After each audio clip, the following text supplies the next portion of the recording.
Hello and welcome to The Quest on Rajya Sabha TV. I'm Rakhee, Bakshee. As you know that each week in this show we bring you new personalities, their leading ones, and through them we listen to not only to their stories but their views and vision as well.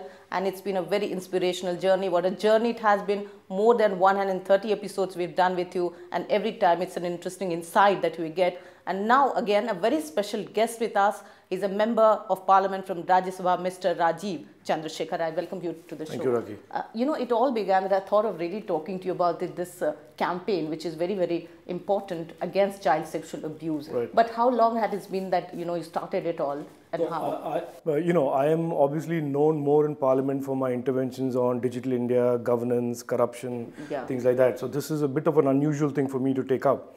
But it started about 2 years ago when a parent in Bengaluru, my city, approached me, completely frustrated, dejected, depressed, upset, whatever you want to call it, because her child, a 3-year-old child, had been abused by somebody in school, and she was finding it difficult. She was a brave mother. She was wanting to speak about it. She wanted justice, but she found both the police and the judiciary and the system was really not helping to get her justice.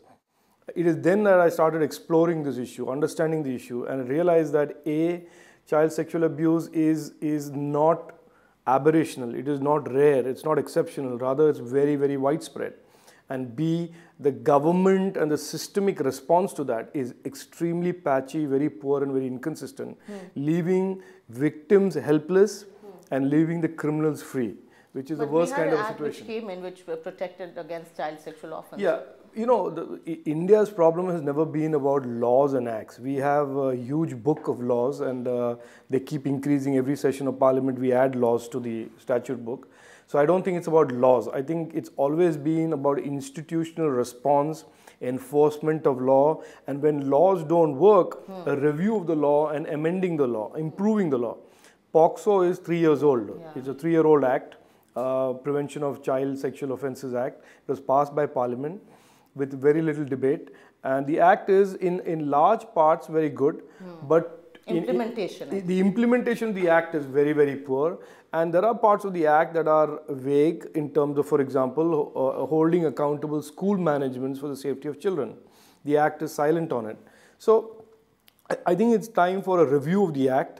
But that is one thing. But more importantly is about the implementation of the law, the awareness and the knowledge of the law within the police, within the judiciary, within the parents, within schools, etc., etc. So interestingly, here is a parliamentarian who forms a coalition and then takes it up in that manner and platform. Yeah, and I have learned this over the last 8 years, 9 years in Parliament, that I may have good ideas, I may have a good heart, or not me alone, many MPs. But at the end of the day, if we don't create a mass of public opinion behind that, it is very difficult to get governments to be responsive. But how would you really look at it? For example, I know you talk about women empowerment. There's a committee there in Parliament. There are committees and there are laws, as you're saying. How do you really match that? How do you make a perfect marriage to really, you're talking about implementation, to really make it happen for the people? I think the best way for governments to make sure laws that are on the books are effectively implemented and citizens who are the beneficiaries of the law truly benefit is to constantly engage in a multi-stakeholder kind of a way with the people who the law is supposed to protect. So if the government only depends on a few bureaucrats, and bureaucrats sitting in Delhi are very, very far away from the real lives of people.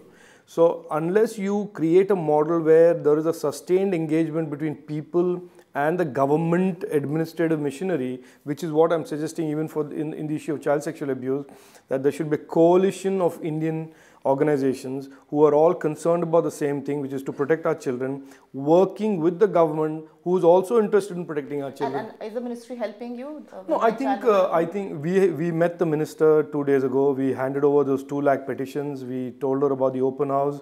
Before the open house, she sent people from the ministry. I think finally it is an alignment of the people, the parents, the children's representatives, the NGOs who are working in this, and the government.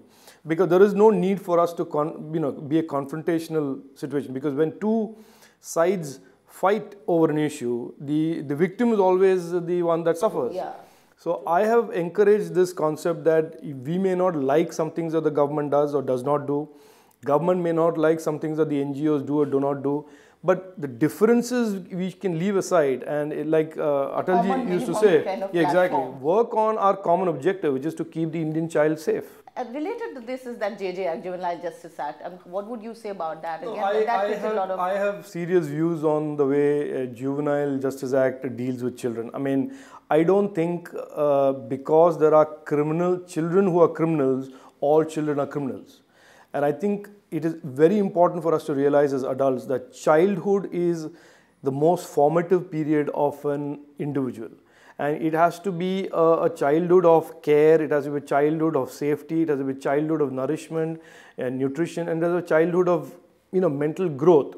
Now, if a child is an aberrational behavior and indulges in sexual, violent crime or sexual crime, the child has to be given an opportunity by society to be counseled, to reform before we punish him. That is not the same thing as adults. If an adult commits a crime, he's... But we all know where it all began in getting momentum after this post-Nirbhaya I agree. Case. I cannot argue against the desire to have justice for Nirbhaya against the juvenile who committed the crime. So there is no... we are not on different pages on that. That was a violent crime. But I think to use that as an example to condemn all children to a life behind bars through a process that does not include a high quality counseling, reforming opportunity. But huge area of debate, as you know, because there are activists. No. So it is a debate, and that is what democracy is about. I mean, my point of view need not be the last point of view. My point of view need not be the right point of view. And I think, but having the debate and understanding clearly where the majority of Indians lie on the argument should be the basis of how we proceed forward. You talk about debate, and that's a point to begin with also. Debate is something that's what should happen in Parliament. In fact, in your first speech, you do talk about consensus and how we actually should talk inside the Parliament, outside the House also. Talk about it, that this time, this winter session, all eyes are on this session. How happy are you? It all began with the Constitution Day. We looked at history, we revisited. Your take on that? No, I mean, I think I said in Parliament that I think it's a good thing that parties and political parties and politicians who are the most responsible for violating the Constitution all over the country are coming together to reaffirm their faith in the Constitution. But I also said that I hope it is not just for that one day. Yeah. That it is not just for one day, it is for every day after you say, I value the Constitution. Because Dr. Ambedkar's views on the Constitution and what the Constitution represents is a fundamental respect of rule of law. And the rule of law as equally applied to rich and poor, Hindu and Muslim and Sikh and Christian, regardless of religion, creed or caste.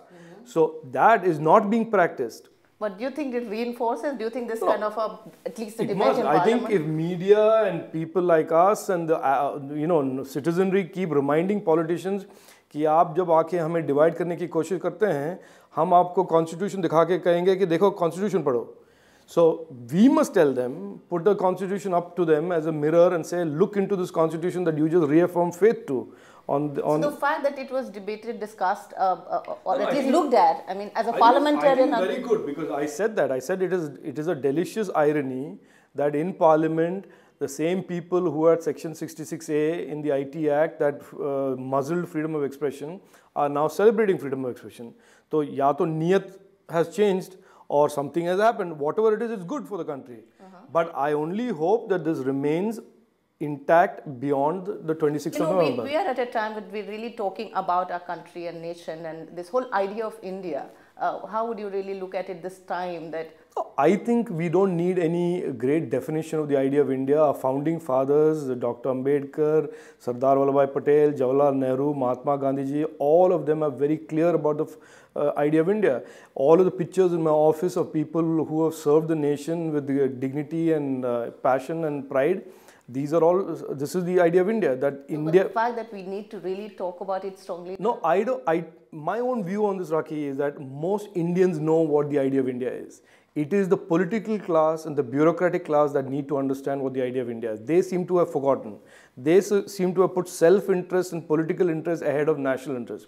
But if you take after the 1.2 billion Indians, I am willing to guarantee to you that 1.18 billion Indians have no problem about the idea of India. Listening to what you're saying, how you're saying, when you talk about politicians, you are one right now. But coming from a background that we know of, a corporate entrepreneurial kind of background, how do you really match the two? It's been of benefit to have looked at the system from another angle and now. No, Rakhee, I believe, first of all, to be a good politician and a public servant, you have to be a good Indian. I don't believe that you need to be having any special qualifications. You need to feel passionately about your nation. You need to feel passionately about the people you serve. That is the primary criteria. It's true. And that's how it should be, I think. It is not. I am not the greatest public speaker. I don't make great speeches. I don't know history as much as many of my colleagues in Parliament. But I consider myself as good, if not better, a public servant in terms of public service than anybody. And I have absolutely no hesitation in saying that anybody can challenge my record. But how would you talk about the milieu? I mean, don't talk. No, but that is, and I think if we talk about the idea of India and changing India, I think really the focus should be on changing and reforming our politics. From the way it is funded, from the kind of people who are in it, from the kind of language that is used, kind of political agendas that are being put. They should make the audience happy. No. This is really, in my opinion, should be the national priority, which is to say, economic reforms are fine, government reforms are fine, but really the priority should be to address where the problem is. The problem is today in our politics. It is not really anywhere else. Every other Indian does his hard work, earns his living, earns an honest living, tries to make a better life for his family, and has no problem with India, his neighbor, whether the neighbor is coming here from a parliamentarian really sounds very good, and I really hope that everybody, in fact, out there really agrees with you and works on that. Right now, we'll have to take a very short break out here. On The Quest on Rajya Sabha TV, you're watching this very interesting conversation with Mr. Rajeev Chandrasekhar. Don't go away. We have many more issues to talk about.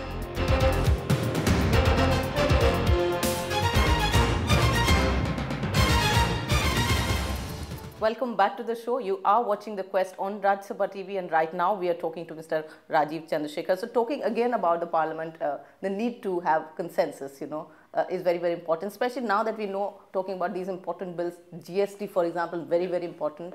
How do you really look at people coming together rather than having a divergent view, then this goes to this committee and finally, gets delayed? No, Rakhee, in June 2014, after this government took over, one of my first speeches in Parliament, I pointed out to the Honorable Prime Minister and to the government that consensus is the only way to build legislative momentum. And I said this not because I am some wizard or some genius.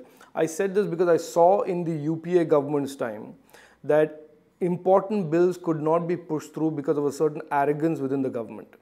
And I said this in the floor of the House. I said this in June 2014 after this government came. I said, please do not be arrogant. Please reach out and take the views and opinions of small and big and everybody together, because that is the model where you can move forward on legislation. Now, it is, in my opinion, this is the first session in Parliament where the government is really demonstrating the desire to build consensus and build bridges. Okay. Der aaye, durust aaye, but I think... I mean, sounds good, yes, because we saw the last sessions really getting... So I think confrontation, regardless of majority in Parliament or not, invariably ends up in confrontation. I mean, it doesn't create any productive outcome. So this session has been good so far. Except for we've seen, except for yesterday's little aberrational behavior, which I hope is restricted to yesterday. But this session promises to be a session where the biggest indirect taxation reform in the history of India, which is GST, will be legislated purely as a consequence. You're saying will be legislated? Will be legislated purely as a consequence of consensus building between the government and the principal opposition party.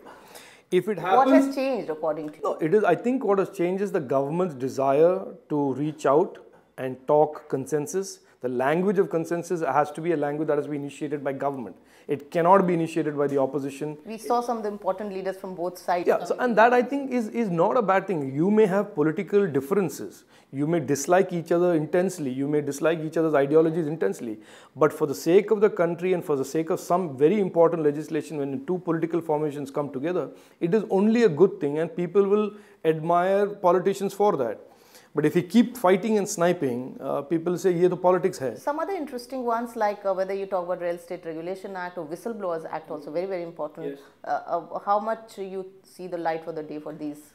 No, I think the legislative agenda for this winter session is a good legislative agenda. It's got whistleblowers protection, it's got Prevention of Corruption Act amendment, it's got the real estate regulators bill, it's got the GST bill.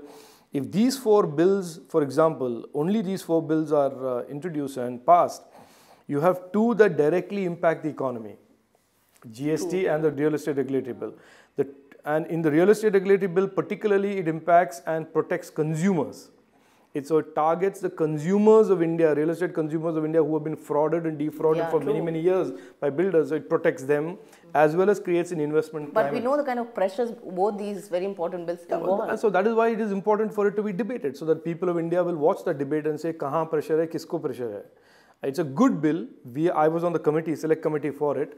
And I think we've done a very good job in creating a bill that is also pro-investment and also pro-consumer. You talked about corruption, and we still are talking about it. Each government comes and says that we are very serious about it. Where are we going actually? No, Rakhee, I have been in Parliament since 2006. I have been 9 years, and I have been an entrepreneur before that. So if there is anybody who's an eyewitness to corruption and scams, I have seen it all. Now, I can tell you without any exaggeration, that the atmosphere in government today, if you compare it in 2015 to 2000, let's say 10 or 8 or 9, is a quantum change. Really? Dramatic change. Now, the petty corruption at the lower level may still exist, but systemic corruption where public policy is being made to You're making a big statement. I'm saying, that's why I said it. I said that policies are no longer being made to suit one corporate house. The lobbying and the influence of big corporate house on ministers to make policies to suit them, that environment has gone. That train has no longer coming to the station. So talk about it in that perspective about the economic growth. I mean, how happy are you? I mean, are you seeing a better atmosphere in terms of the investment climate and infrastructural growth, things like that? No, I think the critics of economic growth saying it is not growing fast enough, we must understand two things. One is that in 2014, when the economy was inherited by this government, it was in terrible shape, and terrible shape in more ways than one. So the government had the challenge of bringing it back from the brink, number one. Number two, remember that in our economy, black money has played a huge role. Real estate sector, all of that. So we've talked about it, how much we have moved. Yeah, so therefore, I am saying when the government clamps down on black money, one of the costs of that clamp down will be economic growth in the short term. So, 1-2 साल के लिए वो जो black money was fueling the growth, since black money is being now made sucked out or at least being threatened, you will find that the economic component of that is going to come down. Therefore, the overall economy will have to be growing faster to make up for this lack of black money-led growth. So do you think there's growth which is slow, but people get a little frustrated when there's price rise, when all kinds of... There is frustration because what is happening today is there is a structural change in the entire core of the economy, and that no structural change can happen without some amount of turbulence. What we are seeing today is a change of the economy. In my opinion, and I'm again saying it to the best of my knowledge, that in the next 1 or 2 years, you will find a completely new kind of a sustainable economic growth emerging. So one has to be patient, I would say. We have to be patient for another year, in my opinion. By 2016 end, if we don't see a clear roadmap of sustainable 10-digit type growth, then we are in trouble. But I think we will be there. Talking about members of parliament, representatives, so to say, elected ones, all the time, and there are sometimes these kind of statements being made that how much privilege do they get and whether what they do, their responsibilities well or not. Again, I was reading again that, salary should be more than cabinet secretary and things like that. So each time you hear, whether you get more money for your constituency or the MP-led fund or whether you individually get salaries like that, do you think these are important? No, I'll tell you, we tend to miss the woods for the trees. Compensating a member of parliament well during his term as an MP is not a bad idea. Being a member of parliament in India should be a position of prestige. It should be a position that people aspire to be. And contrary to what people think, there may be bad MPs, there may be crook MPs, there may be MPs with FIRs and cases and murderers and all that. But I have met a lot of people in my stint in Parliament and who are legislators or MPs who are effectively good people, who are knowledgeable people, who work very, very hard. Now, for the sins of a few, why should you punish not just the current group of good MPs, but also future aspiring MPs? I feel strongly that MPs should be given adequate compensation.